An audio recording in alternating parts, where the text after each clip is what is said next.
Welcome to my presentation held at the Sustainable Built Environment Regional Conference in June 2016 in Zurich, Switzerland. My name is Dr. Daniel Friedrich and I would like to report from test results conducted by Compolytics research, which is Composite, Polymer and Policy Analytics. And here I have information about a testing about bio-based plastics composites for the sustainable building skins, and it is about life expectancy of such cladding derived from wind suction tests. I would like to start by giving some basic information about what wood plastic composite cladding is about, then giving some insights about the respective norms and codes according to which such a novel cladding product should be tested, and then give an introduction about the problem and the experimental approach which was chosen to answer the research question and to solve this problem. Then providing test results and discussing them in the light of the problem description, and then drawing some basic conclusions about the lessons learned. So what is wood plastic composite about?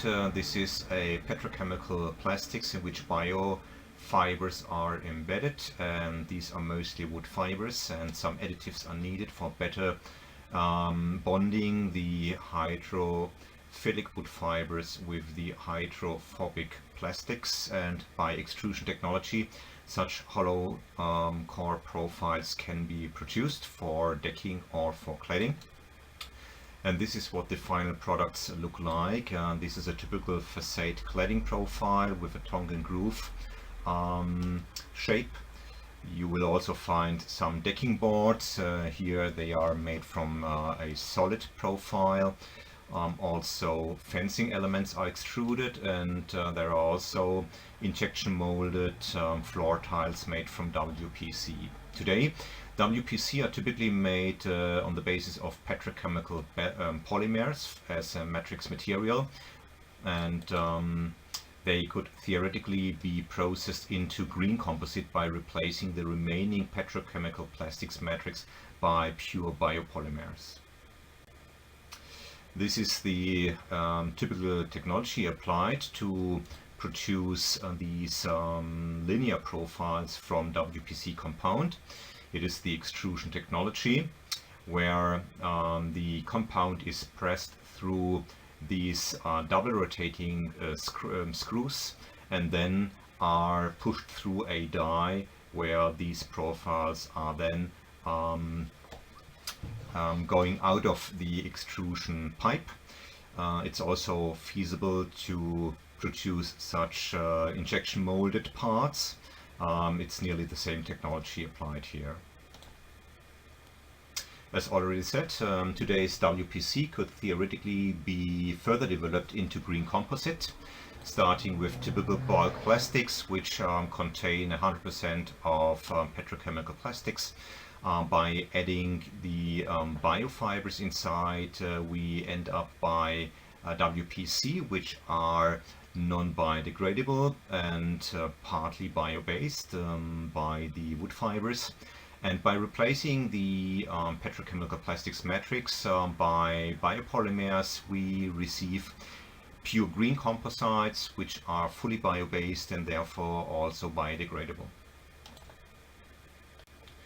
So when producing cladding profiles from WPC compound, we should have in mind that they become a building product, and such products, they are regulated by the document EU number 305 released in 2011, and here it is about structural safety, which such cladding products should comply with in order to protect the building throughout their lifetime.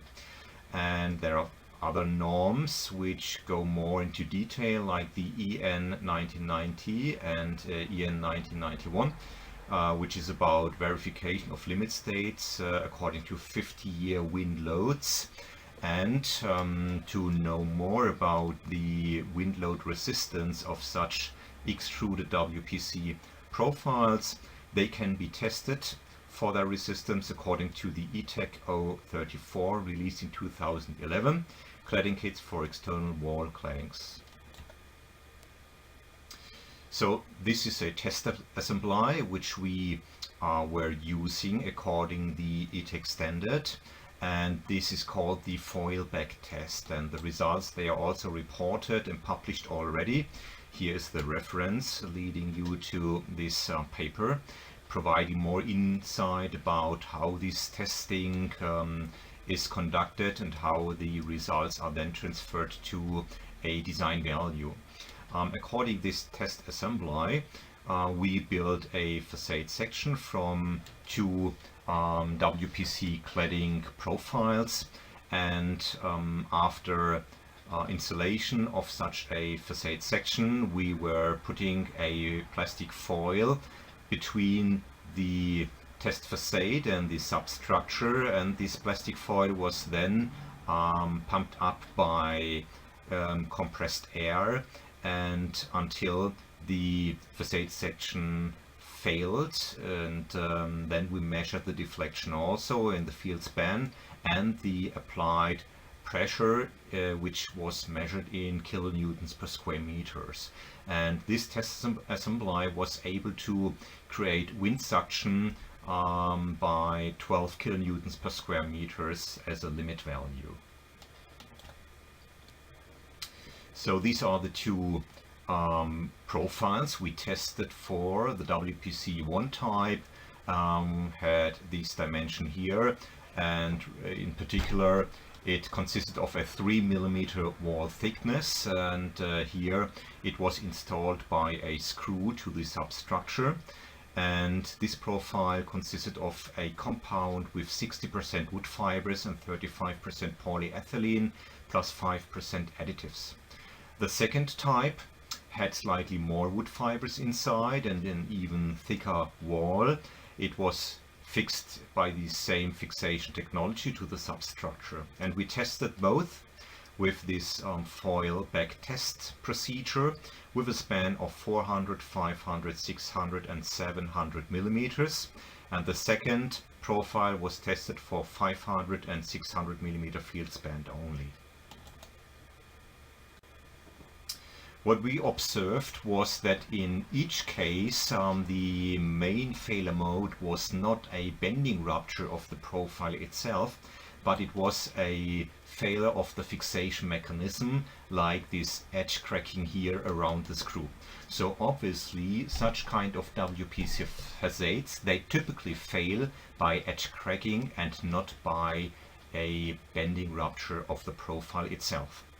This was a microscopy taken, and this shows the edge which failed. The cracking occurred here, and this was where the screw was positioned. And this is an edge which was not failed, and it shows the pre-drilling of the screw hole. It was a long hole, but it did not crack, and this is the profile type number 2 with the much thicker wall, which did not fail by these 12 kilonewtons per square meter maximum load. Here one can see the test results, the maximum loads applied until failure, starting with 400 millimeter span. This was the highest value for the type 1, 5.8 kilonewtons per square meters, and as can be seen, the higher the span, the lower the applicable wind load until failure, so it went down to 3.8 kilonewtons per square meter. The type 2 didn't fail at all for both test field spans of 500 and 600 millimeters, showing that a thicker profile wall has a comparatively higher wind resistance, and in this case it even withstood the maximum loading of 12 kilonewtons per square meters.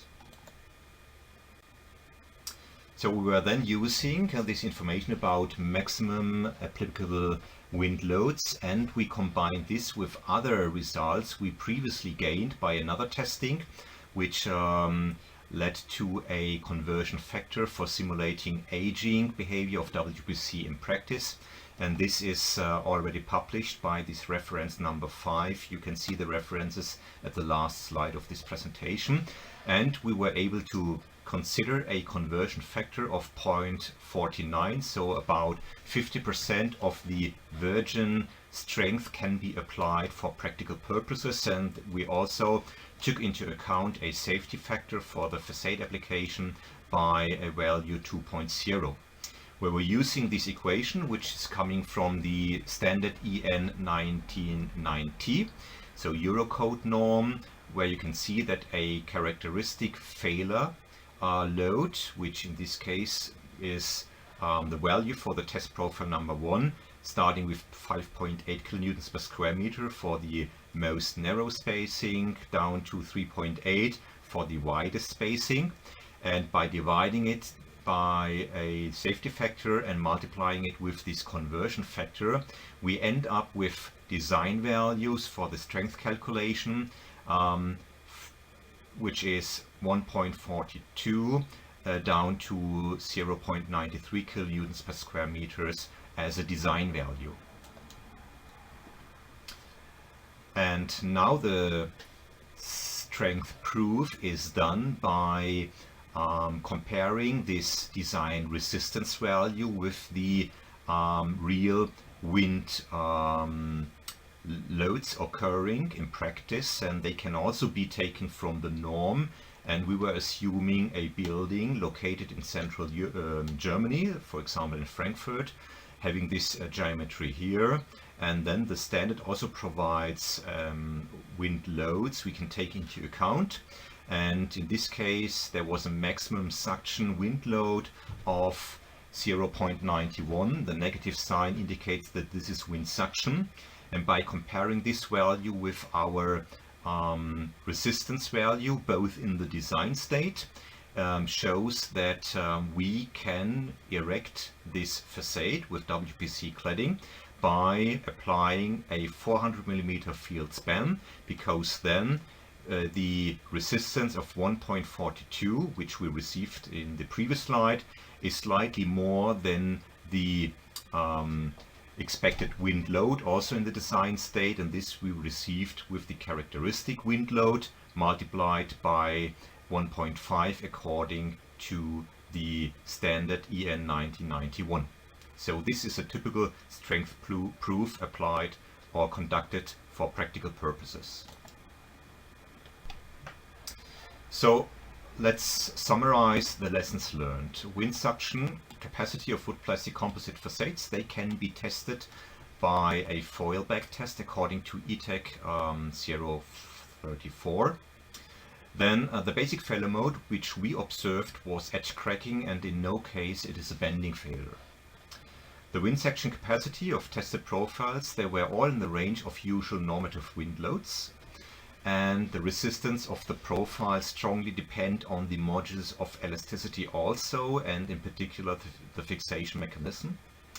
And the strength proofs should use the fixation resistance values as the basic input for the resistance capacity of a WPC facade element.